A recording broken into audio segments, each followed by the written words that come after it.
वंदे मातरम। शिक्षक साथियों और विद्यार्थियों, विशेषकर ऐसे विद्यार्थी जिनके 10वीं या 12वीं बोर्ड की परीक्षा में सप्लीमेंट्री आई है, पूरक परीक्षा आई है, उनके फॉर्म भरने का जो प्रोसेस है वो शुरू हो चुका है। और किस तरीके से फॉर्म भरना है, क्या इसके निर्देश है, किस तारीख तक फॉर्म भरना है, पूरी जानकारी मैं इस वीडियो में देने का प्रयास करूंगा। तो जैसे यहाँ आप राजस्थान माध्यमिक शिक्षा बोर्ड की वेबसाइट देख रहे हैं, यहाँ आपको जैसे बोर्ड मेन एग्जाम 2023 यहाँ आपको सेलेक्ट करना है और यहाँ सेलेक्ट करने के बाद में ये जो साइट खुल जाएगी और यहाँ से आपको यहाँ जो नीचे दिया हुआ सप्लीमेंट्री एग्जामिनेशन विज्ञप्ति 2023 इस पर आपको क्लिक करना है। और यहाँ जैसे आप क्लिक करेंगे तो जो वैकेंसी या जो विज्ञप्ति जारी की गई है सप्लीमेंट्री के संबंध में वो यहाँ खुल जाएगी। अब इसको थोड़ा सा मैं जूम कर लेता हूँ। तो जैसे यहाँ देखेंगे आप तो पूरक परीक्षा वर्ष 2023 शुल्क जमा कराने संबंधी दिशा निर्देश है और ये 30/6/2023 को जारी किए गए। पहला है कि 2023 की पूरक परीक्षाओं के लिए ऑनलाइन शुल्क जमा कराने की तिथियां निम्नानुसार है। परीक्षा का शुल्क सामान्य परीक्षा शुल्क यानी जो नॉर्मल फीस है वो जमा कराने की तारीख है। परीक्षार्थियों द्वारा शाला में शुल्क जमा कराने तथा शालाओं द्वारा चालान मुद्रण करने की अंतिम तिथि है वो 10 जुलाई 2023 है, सोमवार को। यानी सोमवार तक विद्यालय स्तर से जो भी शुल्क है वो जमा करा सकते हैं। उसके बाद परीक्षा शुल्क बैंक में जमा कराने की अंतिम तिथि है। अगर आप ऑनलाइन नहीं करके चालान बनाते बैंक का तो गुरुवार 13 जुलाई तक जमा करवाने। और उसके बाद में बैंक शाला द्वारा बैंक रसीद और अग्रेषण सूची कार्यालय को भेजने की अंतिम तिथि है 25 जुलाई है।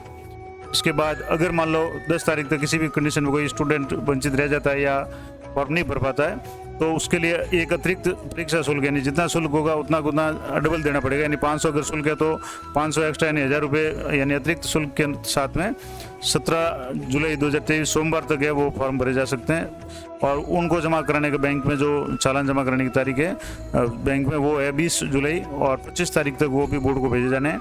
और असाधारण विलंब शुल्क, किसी भी परिस्थिति में कोई असाधारण स्थिति हो जाती है जिसमें 2 गुना शुल्क के साथ भी अगर कोई स्टूडेंट जमा नहीं करवा पाता है तो वो 1500 रुपये विलंब शुल्क और एक परीक्षा शुल्क सहित कुल शुल्क यानी 2100 अथवा 2150 रुपये जो भी होगा वो जमा कराना पड़ेगा। इसका मतलब हो गया कि 600 रुपये जो परीक्षा शुल्क है और 1500 रुपये इसके विलंब शुल्क लगेंगे। और परीक्षा प्रारंभ होने तक शुल्क केवल पूरक परीक्षा केंद्र पर बैंक ड्राफ्ट द्वारा जमा कराना होगा। ये परीक्षा शुरुआत तक करवा सकते हैं। अब पूरक परीक्षा की जो तिथियां हैं वो भी घोषित हो चुकी है। पूरक परीक्षा प्रायोगिक यानी जिनके भी प्रैक्टिकल है विषय है जो भी है उनकी जो पूरक परीक्षा है वो गुरुवार 27 जुलाई 2023 से शुरू होगी। और पूरक परीक्षा सैद्धांतिक यानी जो थ्योरेटिकल पेपर है उनकी परीक्षा है वो गुरुवार 3 अगस्त से शुरू होगी। अब इसके लिए यहाँ लिखा हुआ भी है कि परीक्षा शुल्क नियमित विद्यार्थियों के लिए 600 रुपये और स्वयं पाठी विद्यार्थियों के लिए 650 रुपये है। प्रायोगिक परीक्षा के 100 रुपये विषय वो है प्रत्यक्ष शुल्क होगा। विद्यालय और परीक्षार्थी मूल अंक तालिकाओं का इंतजार नहीं करें। यानी बोर्ड की जैसे अभी मार्कलिस्ट नहीं आई है लेकिन रिजल्ट में अगर सप्लीमेंट्री आई है तो उसकी फॉर्म भरने हैं, पूरक परीक्षा शुल्क जमा कराने की कार्रवाई शीघ्र करें। अब इसका मतलब ये है कि जिस भी स्टूडेंट के फॉर्म जो भी अगर सप्लीमेंट्री आई है तो वो उसको अपने संबंधित जो भी विद्यालय है जहाँ वो अध्ययन कर रहा था वहाँ जाकर के जो फीस है वो जमा करानी है। और वहाँ के जो लॉगिन है स्कूल लॉगिन से ही, बोर्ड के लॉगिन से ही फीस भरी जाएगी। विद्यार्थी अपने स्तर पे या ई मित्र से फिर फीस जमा नहीं करवा पाएगा। तो अब इसके लिए जैसे कुछ विशेष योग्य जन, दिव्यांग और युद्ध में वीरगति को प्राप्त या अपाहिज सैनिकों के पुत्र पुत्रियों या पुलवामा हमले में जो भी शहीद हुए उनके सैनिकों के आश्रितों को परीक्षा शुल्क से मुक्त रखा गया है। यानी उन्हें 600 रुपये नहीं देने पड़ेंगे लेकिन टोकन के रूप में 500 रुपये उनको जमा कराना पड़ेगा। और सभी जो विद्यार्थी है उनको पूरक परीक्षा है वो शुल्क ऑनलाइन जमा कराना अनिवार्य है। यानी जो भी शुल्क जमा होगा ऑनलाइन ही होगा। और नियमित परीक्षार्थियों का पूरक परीक्षा शुल्क है संबंधित विद्यालय यानी जो भी स्टूडेंट रेगुलर थे और जिनके सप्लीमेंट्री आई वो अपने संबंधित विद्यालय में जाकर के जमा करवाएं। और जो स्वयं पाठी के रूप में परीक्षा दी थी वो उनके जो मुख्य परीक्षा केंद्र जहाँ से उन्होंने फॉर्म वगैरह भरे थे वहाँ उस केंद्र के द्वारा ऑनलाइन जमा कराए जाएंगे। यानी कि ई मित्र से जमा नहीं होंगे, ये कन्फर्म है। पूरक परीक्षा शुल्क है वो बैंक ड्राफ्ट वगैरह भी स्वीकार नहीं किए जाएंगे।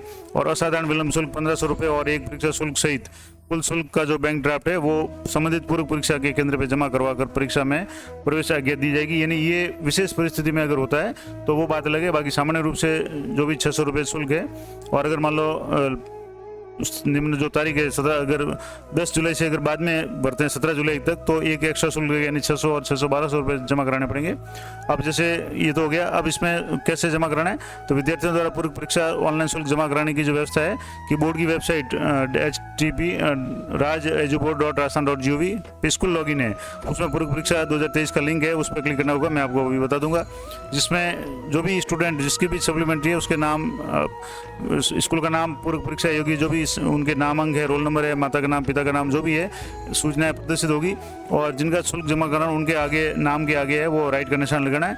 और उसके बाद में बड़ौदा राजस्थान क्षेत्रीय ग्रामीण बैंक या ICICI बैंक में किसी भी एक बैंक का चयन करें और सालाना जो भी शुल्क जमा कराने जाने वाले विद्यार्थियों की सूची और चयनित बैंक का जो परीक्षा शुल्क है वो चालान मुद्रित करना पड़ेगा। और उसके बाद में परीक्षार्थी की जो मुद्रित सूची है, यानी अगर एक से ज़्यादा जो भी लिस्ट होगी, वो चालान जो बैंक में प्रस्तुत कर परीक्षा शुल्क जमा कराएं। और शेष रहे जो परीक्षार्थी है परीक्षा शुल्क नहीं देना चाहते हैं या तरह जिनका परीक्षा शुल्क जमा नहीं हुआ है, उनकी जो नॉमिनल रोल नंबर है उनके नामांक में स्वतः ही NAP यानी नॉट अप्लाइड मुद्रित हो जाएगा। और ऐसे परीक्षार्थी है पूर्व परीक्षा केंद्र पर असाधारण शुल्क या एक परीक्षा शुल्क का जो बैंक ड्राफ्ट जमा करवा करके पूर्व परीक्षा में बैठ सकेंगे। ऑनलाइन चालान मुद्रण दिनांक से निर्धारित अंतिम तिथि तक परीक्षा शुल्क की राशि बैंक में जमा कराई जा सकेगी। और चालान में शुल्क जमा कराने की प्रारंभिक तारीख और अंतिम तारीख जो भी मुद्रित होगी और इस अवधि में ही बैंक में शुल्क जमा कराना पड़ेगा, उसमें लिखा हुआ होगा।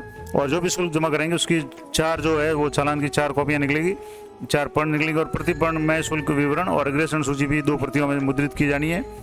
जो भी अग्रेषण सूची है जिसमें लिस्ट होगी, स्टूडेंट का नाम वगैरह होगा, जैसे कि बोर्ड के फॉर्म भरे जाते हैं, सेम वही प्रोसेस होगा। और चालान और अग्रेषण सूची की एक जो प्रति है और परीक्षा शुल्क निर्धारित अवधि में बैंक में नकद जमा कराना पड़ेगा। शुल्क जमा कराने के पश्चात अग्रेषण सूची की 1 प्रति और चालान की 3 प्रतियां सील लगाकर बैंक द्वारा वापस लौटा दी जाएगी, जिस पर ट्रांजैक्शन नंबर अंकित किया जाएगा। और 1 से अधिक बार ऑनलाइन शुल्क जमा कराने हेतु जो भी प्रक्रिया वो 2 से, यानी अगर एक स्टूडेंट का भरने के बाद में आपने चालान जनरेट कर दिया, तो अगर दोबारा किसी स्टूडेंट का भरना है उस तारीख के अंदर तो आपको पूरा वो प्रोसेस करना पड़ेगा। उसी तरह से अग्रेषण सूची चालान नया बनाना पड़ेगा। और साला द्वारा बैंक में जमा किए गए शुल्क के चालान की विद्यालय प्रति और अग्रेषण की 1 प्रति स्वयं के पास सुरक्षित रखी जाए तथा परीक्षार्थियों की सूची और शुल्क जमा कराने की जो 2 प्रतियां हैं वो बोर्ड कार्यालय को स्पष्ट मतलब स्पीड पोस्ट से अनिवार्य रूप से भेजी जानी है। तो ये तो इम्पोर्टेंट बात थी। अगर इस संबंध में कुछ भी समस्या है तो आप नियंत्रण जो कक्ष है बोर्ड का, उसके दूरभाष नंबर जो भी दिए हुए हैं वहाँ पे आप कांटेक्ट कर सकते हैं। अब जैसे बोर्ड की साइट पे आपको कैसे करना, तो यहाँ से जैसे मेन जो बोर्ड की साइट है, अब जैसे ये माध्यमिक शिक्षा बोर्ड की साइट है, इस पे जैसे आप यहाँ जाएंगे बोर्ड मेन एग्जाम, तो इसमें आपको सबसे पहले जो स्कूल लॉगिन का जो ऑप्शन था, यहाँ से आप ऑनलाइन एग्जामिनेशन वर्क है इसमें आपको क्लिक करना है और यहाँ आपके स्कूल के लॉगिन पासवर्ड डाल करके यहाँ लॉगिन करना है। और लॉगिन करने के बाद में इस तरीके से जो ऑप्शन खुलेगा जिसमें आपके यहाँ सप्लीमेंट्री एग्जाम 2023 होगा। और उसके बाद में यहाँ से जैसे आप इस पर क्लिक करेंगे तो यहाँ जो सेकेंडरी के जो भी स्टूडेंट है उनके कैंडिडेट की लिस्ट हो जाएगी। इसके बाद में सीनियर सेकेंडरी के फॉर्म भरने की जो कैंडिडेट जो भी पात्र है, यानी जिनकी भी सप्लीमेंट्री पूर्व परीक्षा आई है, उनकी लिस्ट हो जाएगी। अब जैसे मैं एक इस पर क्लिक कर रहा हूँ तो अभी जैसे हमारे कोई स्टूडेंट नहीं है तो नो रिकॉर्ड आ रहा है, एरर आ रहा है। 12वीं कक्षा में भी यानी सीनियर सेकेंडरी में भी नो रिकॉर्ड आ रहा है, एरर आ रहा है, क्योंकि किसी भी स्टूडेंट के हमारे सप्लीमेंट्री नहीं है। तो ये इंपॉर्टेंट जानकारी थी कि किस तरीके से आपको ये शुल्क है वो जमा कराना है। और ये सारा काम है 10 जुलाई 2023 सोमवार तक अनिवार्य रूप से करवाना है। खास करके स्टूडेंट ध्यान दें कि वो 10 तारीख से पहले अपने विद्यालय में जाकर के शुल्क जमा करा दें, ताकि विद्यालय स्तर पे जो भी शुल्क है वो ऑनलाइन जमा कराया जा सके और बाकी का जो प्रोसेस है, जो चालान वगैरह बनाने का काम है, वो किया जा सके। तो ये महत्वपूर्ण जानकारी थी। अगर उपयोगी लगे तो आप इस वीडियो को लाइक करें और ज़्यादा से ज़्यादा शेयर करें। इसी तरह के अपडेट के लिए चैनल पर बने रहें। मिलते हैं नेक्स्ट वीडियो में, तब तक जय हिंद, जय भारत।